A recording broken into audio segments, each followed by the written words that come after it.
Hi పిల్లలు, మనం ఒక కథ చెప్పుకుందామా? అనగనగా ఒక అడవిలో సింహం అలానే మిగిలిన జంతువులన్నీ కలిసి ఉండేవి.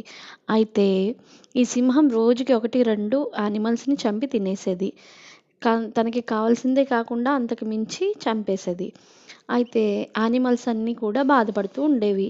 ఏం చేద్దామని చెప్పేసి అనుకున్నాయి. అయితే అందులో అన్నీ కలిసి ఒకటేమనుకున్నాయంటే, రోజు ఇంతమంది చనిపోతుంటే చివరికి ఎవరు మిగులుతాం? ఎవరు మిగలం.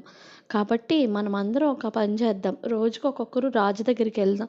రాజుని రాజుకి బలవుదాం అని చెప్పేసి అనుకున్నాయి. అయితే ఇదేమన్నా ఏ ఏమన్ ఇదేమని చెప్పాలి రాజుకి అని చెప్పేసి అనుకుని, రాజుగారు వచ్చిన తర్వాత చెప్దాంలే. సింహాన్ని రాజనే అంటారు కదా అడవికి. రాజు వచ్చిన తర్వాత చెప్దాంలే అనుకున్నాయి. అయితే సింహం వచ్చింది. వచ్చిన తర్వాత యానిమల్స్ అన్నీ కూడా చెప్పాయి.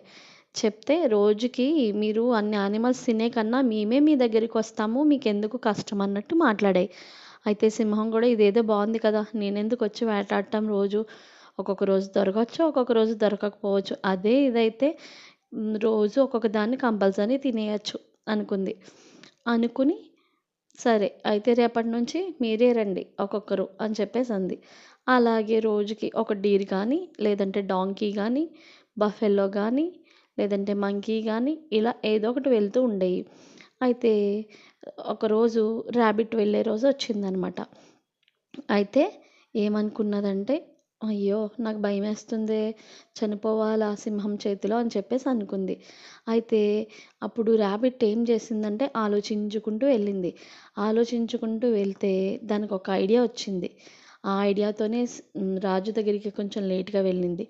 అయితే నేను రాజు దగ్గరికి వెళ్ళేసరికి రాజు అంటున్నాడు, "ఏంటి ఇంత లేట్‌గా వచ్చావు? నేనెంత ఆకలితో ఉన్నానో తెలుసా?"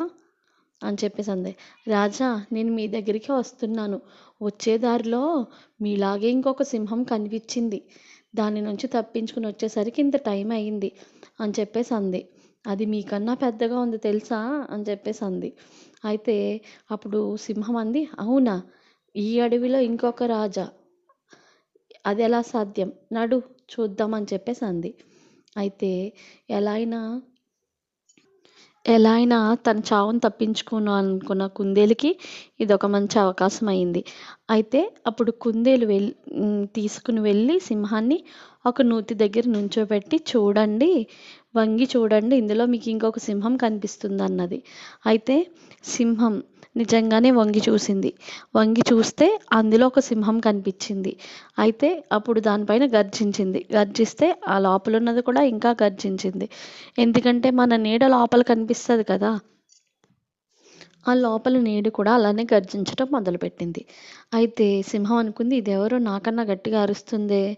నేను గర్జిస్తుంటే నా పైన గర్జిస్తావా నువ్వు? అని చెప్పేసి ఒక్క ఉరుకు ఉరికింది నూతిలోకి. అప్పుడు ర్యాబిట్ హమ్మయ్య! నేను బ్రతికిపోయాననుకుంది.